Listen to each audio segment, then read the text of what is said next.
Less than 30 minutes from the tourist hustle and bustle of modern Antalya is one of the best preserved Greco-Roman cities. Perga, also called Perg, is on the Turkish South coast. And in fact, Antalya would have just been a smaller fishing village or a trade port for this larger city.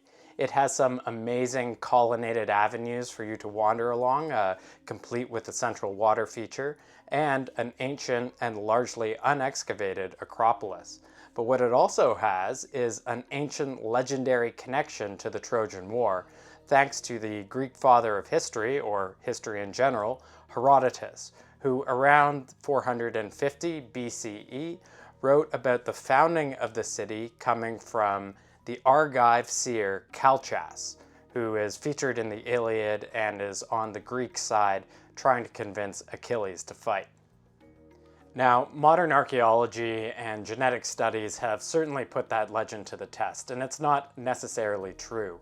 However, this was called the Roman province of Pamphylia, and Pamphylios translates to the land of the mixed people, showing the genetic mixing and different people that were combined in this largely coastal and mercantile area. In fact, the story of the city of Perga is even older than the Bronze Age collapse, so it couldn't have been founded by Greek settlers after a hypothetical Trojan War. And that's thanks to a tablet that was recovered at Hattusa, the capital of the Hittite Empire.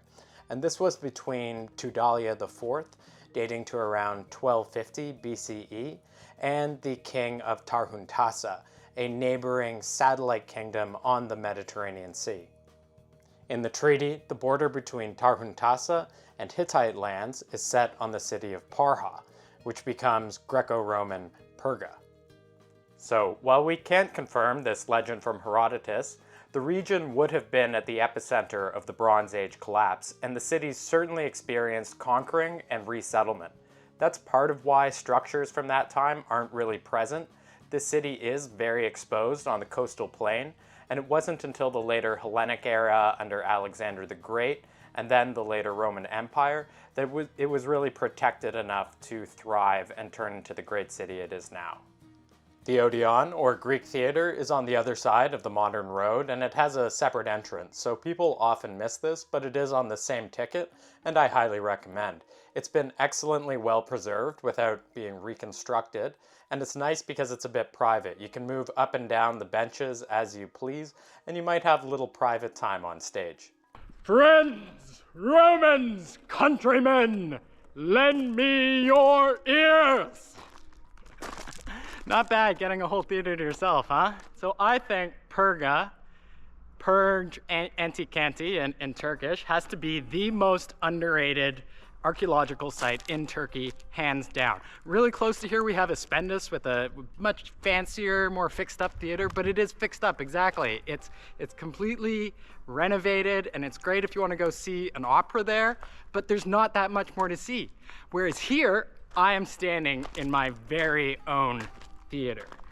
And next to it we have the stadium, originally constructed for sports, and it's currently under excavation. In fact, in the spring of 2026, the Gates of Death were uncovered that indicated this had been transitioned into a gladiatorial arena and for the execution of common criminals. Now we walk in the footsteps of Alexander the Great and Roman emperors. The monumental brick building to the left there is the remains of the Baths of Hadrian. It was built by/for the emperor for his visit in 123 ACE, and it also underscores the religious and cultural importance of water here in this city in this very hot climate in an arid time. Next to the Baths of Hadrian, we can enter the huge square agora, where the pillars on all four sides have been re-erected. This would have been the heartbeat of the city, where all of the mercantile and political wheeling and dealing went on. In the center of the agora itself is another water feature, possibly with a ritual purpose, and you can also enter into this and see the different terracotta pipes that were used as the drainage system. The agora shows how fabulously wealthy Perga became during the Greco-Roman period.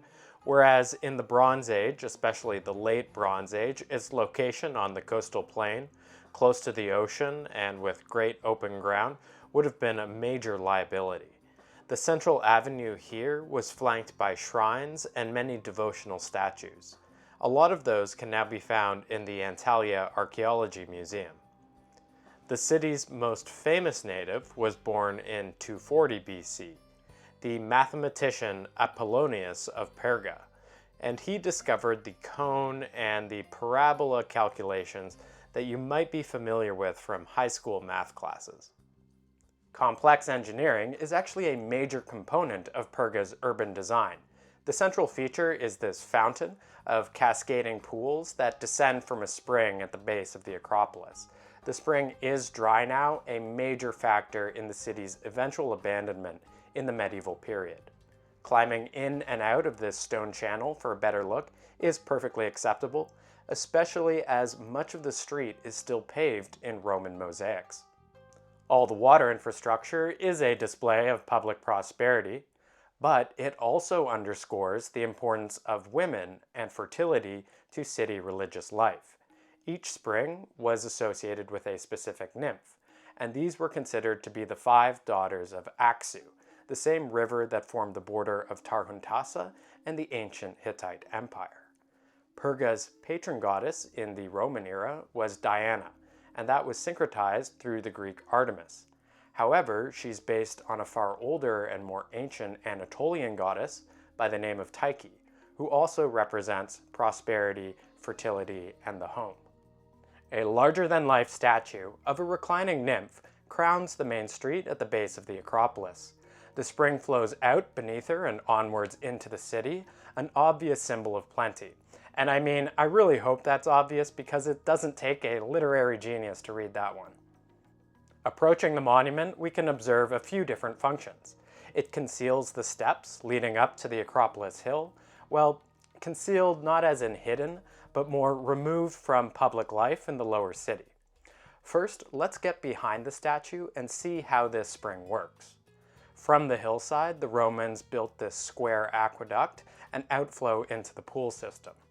Of course, the view behind the statue gives a glimpse of what Perga felt like at this amazing time at the peak of the Roman Empire.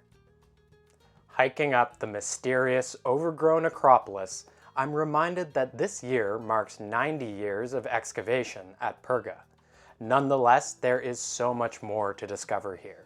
Thanks to the Hittites' compulsive record keeping, we know it was a Bronze Age settlement. But those ruins lie buried under millennia of occupation. Today, we explored a vibrant city at the peak of the Pax Romana. Perga has many more mysteries remaining, some of which I hope to show you in the future. Until then, and for more history exploration, please subscribe. It costs nothing, but it means a great deal to me. Thank you for watching, and I look forward to seeing you next time.